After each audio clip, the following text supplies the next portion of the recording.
Good evening, everyone. I am Parag Jariwala. I am joined by my colleague Akshay Jogani. We cover financial services and the fintech space. Over the next 20-25 minutes, we intend to illustrate how we think about fintech industry, its evolution, and how we evaluate fintech companies. On the next slide, but before we go into the discussion about the fintech industry, it is important to highlight why discussion on fintech industry is so important. As we can see here, 23 out of top 100 unicorns globally are fintechs. These 23 companies' cumulative valuation is around $400 billion. Compared to this, JP Morgan is the largest bank globally by market cap, and it has a market capitalization of only $500 billion. The largest fintech, PayPal, has already reached more than 50% of JP Morgan's market cap. In India also, fintech unicorns are valued at $60 billion, which is more than the market cap of largest bank in India, State Bank of India. Note that SBI accounts for 22% of Indian banking system. Financial services account for more than 30% weight in BSE 500 as well as in our portfolio. Fintech companies, if successful in their businesses, can take away not only the market share as well as profit share from the traditional players. In the next slide, if you look at the chart, it shows that how large the India opportunity can be. Of the 1.4 billion people in India, almost half have 4G connection. It means on an average, 2 individuals in a household have 4G connection. Half of the people who have 4G connection pay digitally, and 1/3 of digital payment users do financial transactions online. Despite this, if you look at some of the financial metrics on the right hand side, we still have less than 100 million MF portfolios, less than 26 million NSE active Demat account, less than 60 million credit cards, less than 50 million retail health insurance, and large unmet credit demand. I would like to give you one interesting example as 2020 World Cup is going on. The number of people with active Hotstar subscription is almost equal to number of people who have purchased retail health insurance in India. And we think that's the opportunity. On the next slide, as we already said that large unmet credit and insurance demand exists in India for a long time now. It is difficult and costly to bridge this gap through a traditional way of doing the business. In addition, it will take decades for financial products to reach deep rural areas. But multiple things have changed on the supply side, which will help bridging the demand-supply gap. Firstly, as we have highlighted in prior slides, more than half of the population has internet access, and amount of data usage has grown through the roof in last 3-4 years. This internet access has enabled people to get more financially aware, share knowledge through YouTube, WhatsApp, and other modes of digital communication. As you can see in this slide here, this most importantly, public digital infrastructure, Jan Dhan, Aadhaar, UPI, has played a pivotal role in simplifying access to digital financial services. In a way, internet plus digital infra has enabled companies to put whole gamut of financial services in an entry-level smartphone. On the next slide, because of the high digital penetration and supply side support by way of digital infrastructure, fintechs have grown at a rapid pace across the consumer financial journey, namely payments, lending, insurance, and savings. Across these subcategories, we have seen tremendous innovation, both in manufacturing as well as distribution. Take, for example, payments. We have government-led innovation in UPI, private sector-led innovation in cards, QR code, POS machine, payment gateways. Similarly, in lending, which is the largest profit pool in financial services, we have seen more than 1,000 fintechs trying to disturb various categories, building ability to distribute lending products to more people at a lower cost. In insurance and saving also, we have many companies offering online insurance, saving products like mutual fund equity with the least hassle. These companies which act as an agent or a broker offers wide variety of choice to the customer with good experience in buying online products. Now coming to next slide, as you can see, fintechs have grown at a rapid phase and the growth has only accelerated post-COVID. From minuscule digital payments, we have now $800 billion of UPI transaction. More than 75% of the new accounts opened digitally on discount broking app. Plus, we have increasing number of mutual fund inflows coming through our digital channels. This shift is led by specific value proposition that fintechs are offering, namely material improvement in experience, accessibility, simplicity, and lower cost. Now take example of a typical mutual fund buying process.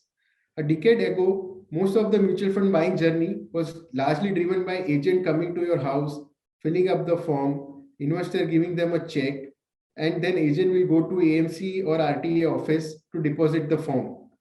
Post that, investor would get allocation as the check clears in 2-3 days time. Now fast forward this to today.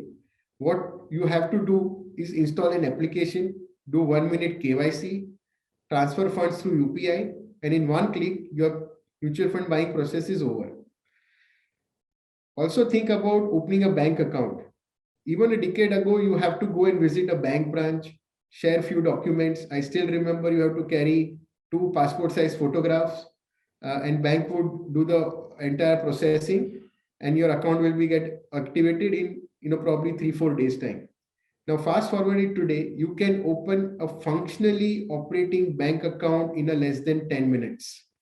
All you need is a smartphone with camera and your Aadhaar card. These improvements are tremendous. Now coming to next slide, if you see how fintechs have evolved in India, if you take few steps back and map India's fintech evolution over a time, you see that first 15 years of this millennium was lot about payments. Interestingly, UPI came much after that. If you look at Paytm, BillTex, Pine Labs are all payment companies that were founded in this period. Of course, there were some non-payment companies like Zerodha, Policybazaar also got founded as they saw a large internet opportunity. In the next phase, we have seen e-commerce getting a lot of fundings. We had GST, we had Demon coming in, and we also had a cheap UPI. E-commerce funding and formalization of MSME due to GST opened up MSME financing market that was fairly untouched by the lending institution. This period marked founding of a large number of new age financiers that would lend to newly formalized economy. This led to market expansion and growth in profit pools. Post 2018-19, as payment companies have already created massive base of digital transactor, we now see many companies that are offering some value-added proposition. Like, if you are on Paytm, now Paytm can offer you credit, even saving products like insurance, mutual fund. Their strong financial infrastructure in enabling quick credit, even to the bottom of the pyramid, is now possible. Now, another interesting aspect, if you see, there has been an evolution horizontally as well as vertically. Now, companies like Paytm, which were originally a payment companies, have broadened their canvas by offering horizontal services across the financial ecosystem. In some way, they are like financial supermarkets. On the other hand, there are companies which have stayed focused on their own way of doing business. Somebody like Policybazaar, who are offering a saving products. Now coming to next slide, it brings us to monetization model in the fintech businesses. There are broadly 3 categories in which the fintechs fall. First is fee or flow model. These are the companies which charge commission on the stock of your money or on the flow. Somebody like Policybazaar that takes commission on the premium it generates. There are companies which gives you loans which charge underwriting margin or net interest margin. They take a percentage interest rate on the loans disbursed to you. And the third categories are SaaS and the PaaS companies which charges fees for the software they provide. Now note that there are no company which is only 1 or 2 of this. There are a lot of companies which provide combination of all these services. Something like Turtle Mint which makes revenue from its software offering, and from commission on the business sourced by these partner agents. Now, I would like to hand over a call to Akshay, who will talk about how do we evaluate fintech companies. Sure. Thank you, Parag. Hello, everyone. Uh, Time and again, we get asked, how do we think about evaluating fintech companies that do not report accounting profits or have positive cash flows? The answer to this question is that the framework with which we view these businesses stays the same, but the tools and the lens that we use to evaluate them, they evolve. When we talk about superior returns on incremental capital, in this case, we lay focus more on contribution level, unit economics, and incremental return on capital. While companies don't report positive return on capital, a lot of the capital employed is actually spent on building categories and creating consumer behavior or changing consumer behavior. Then we look for large scalable opportunity, which my colleague Parag talked about, and then strong execution, right? Here, again, the lens evolves to looking for how company acquires a customer, how is the cost for acquiring a customer evolving. Even more important, how do they work on engagement models, and how do they make sure that the customer continues to stay on the platform, repeat, and use the platform for multiple use cases. And then as a result, how do they control churn, and how do they make sure that the customer doesn't drop off from the platform? Wherever available, you also look for analysis of cohorts to understand the evolution of a customer from coming on the platform to over time getting more and more revenue generating and profit generating for the company. Over a longer period, we think strong unit economics, high repeat usage, and low customer churn will deliver cash flows and profitability. To give an example of what I just talked about from a framework point of view, let's look at this hypothetical fintech platform that sells health insurance online. The way this business works is that the company spends a bunch of money on getting customers on the platform and then sells them health insurance. And for doing this, they get a commission from the insurance company. And then when the cycle changes, and in the next year, when the customer comes to renew their policy, it is at that time they do not have to spend on getting the customer on the platform. And in this case, then they make a much higher margin. Now, if you look at the P&L from an accounting point of view, what you see is that in the first year, company loses a lot of money. It loses more money than it makes in revenue, right? And if you see that, it seems like this is a terrible business to be in. But if you fast forward to year 3, it looks like a tremendous business to be in. In reality, though, what is changing is that the customer acquisition cost is getting upfronted. And as a result, a single year P&L looks distorted. Secondly, as these companies grow really fast, all the extra money that they generate gets spent in acquiring customers because these customers become profitable. As a result, the combined economics of first year new customer and a third-year-old customer still looks like not so great economics, right? More importantly, the business is dependent on metrics such as repeat rate, churn, and cross-sell revenue. And as a result, they become the important metrics that we track. Now, key to see value being created in these businesses is to sort of be able to peel the onion and distill the cohort economics over a life as against any particular given period. That brings us to payments, which is the first of the large piece of the fintech landscape. India is very different in terms of how payments evolve in India. Across the world, payments companies make money and good money. But in India, despite the tremendous growth in digital payments, the profit pools have not expanded. And in fact, some of them have also contracted. And the reason is UPI, which is completely non-monetizable, either online or offline. Right? We think what will happen over the next few years, and it has already started, is that payments will continue to stay there in terms of the profit pools, but grow in terms of the volumes. And companies in this business will use payments as a customer or a merchant acquisition tool instead of a profit generating business.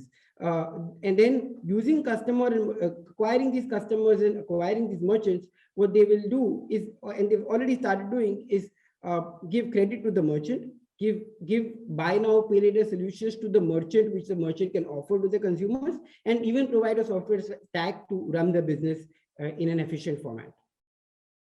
The discussion on credit is an interesting one, and it gets us to to credit and digital credit. Digital credit in general is the largest opportunity in the country, and it is so for digital lenders too. So when we talk about digital lending, the first question that generally comes is, what is digital lending exactly? And if I had to put it very simply, it is essentially a technology and an operations stack combined that does following three things at scale. First, acquire customers digitally. Second, drive repeat usage. And third, automate underwriting customers using technology and analytics, right? And then the obvious question is, why are these three relevant? Because combination of these three sets off a positive feedback loop, which helps fintech scale at a rapid pace. So the first point is acquiring customers, right? And so being present at point of sale or when a customer needs credit helps these companies acquire customer at low cost. Then being able to underwrite them very quickly with technology and analytics and providing them with credit as required helps convert these customers from the top of the funnel to revenue generating. And then great experience across the process from acquiring customer to underwriting, disbursement and repayment, plus being again present at the point of sale drives loyalty and repeat usage. And the repeat usage is what drives scaling at a really, really rapid pace. And this leads the companies to market dominance and profitability. So how do we see a disruption in this space, right? If you take a few steps back and think about how are the digital lenders different from traditional lenders, there are three things. There are lots of factors, but the three things that really come to our mind, which are large, are A, underwriting. This is where fintechs are ahead in certain cases due to their ability to use technology and analytics to do automated rule-based underwriting. Second, distribution. Again, fintechs have been really, really brisk in building distribution online and offline. And third, cost of funds. Here, incumbents have strong cost of fund advantages and hence ability to give low interest rates because of their legacy, history, and strong balance sheets. And so it is evident that fintechs have decided to compete on distribution, which is where they have the forte, and on the speed of underwriting, which is what technology has helped them do, right? And doing this is the clear competitive advantage that fintechs have versus what incumbents have is a clear competitive advantage on low cost of funding. And that differential is what has led to choosing of which sectors these companies operate in and where disruption is most prominent.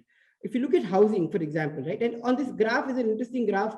On the x-axis, what you see is sensitivity to availability and turnaround time. On the y-axis, what you see is sensitivity to interest rates. If you look at home loan, generally everyone is very, very sensitive to what interest rates that they get the home loan at, right? And as a result, the company that can give the lowest rate is the company that gets the business.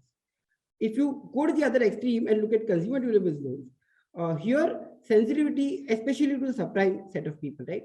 Here sensitivity is to availability as such, in the sense that the fact that I can get a loan itself to buy a cell phone, which I don't have enough money for, in itself is what drives the business.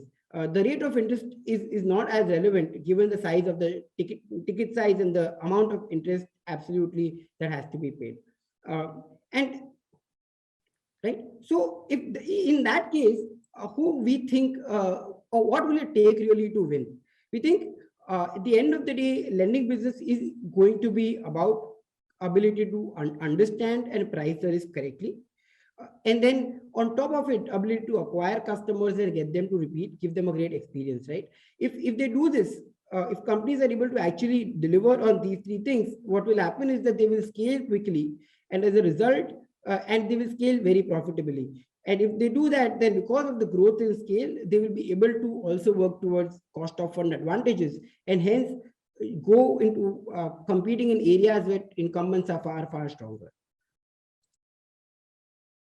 That brings us to savings and investments, which is the other area where we see very clear impact of fintechs. More than 3/4 of all the accounts on NSE active accounts opened were all opened at discount broking companies which have completely digital processes, right? Which tells that the impact of digital is maximum here, and every one of us on this platform has felt it, right? We think companies have now reached the scale. A few of them have built meaningful brands and are also getting into manufacturing, savings, and investment products, right? Over time, as these companies scale, we think what will require to win, especially in manufacturing of savings investment products, is the ability to deliver performance and product innovation. On the distribution front, we think it's fairly clear the great experience, low cost is what has led winners, and I mean some of it is now fairly clear.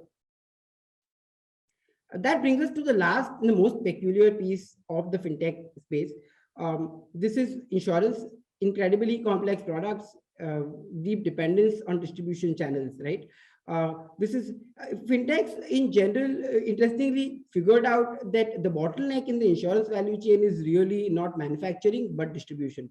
And almost every company in fintech has put effort and built a business in to disrupt or disintermediate distribution, right? Even the latest unicorn in India, right, ACO, is actually a manufacturing, essentially an insurance manufacturer, but the thesis behind the business is to go direct to consumer and essentially disintermediate the distribution completely, which again kind of says that distribution is where all the innovation has happened, and looks like that's where all the value is going to get created. Here, in order to win, we think what is going to be the most critical, and it is what all the companies are focusing on, is just controlling customer journeys, giving them a delightful experience when they're buying insurance and when they are going through the claims process. And then when companies do that, that will drive down low customer acquisition costs. To summarize what we spoke about in the last 20 minutes or so, we think fintechs are going to continue and accelerate the disruption of incumbents. Increasingly, fintechs are becoming larger and larger part of the market, but in the next 5 to 10 years, they will become very, very meaningful. And if you see, Parag talked about 30% plus of the market and of our portfolios is financial services businesses, right? Which means that how these fintechs evolve has clear implication on how the incumbents perform and do well or not, right? We also think incumbents not embracing the change have already started losing profit share.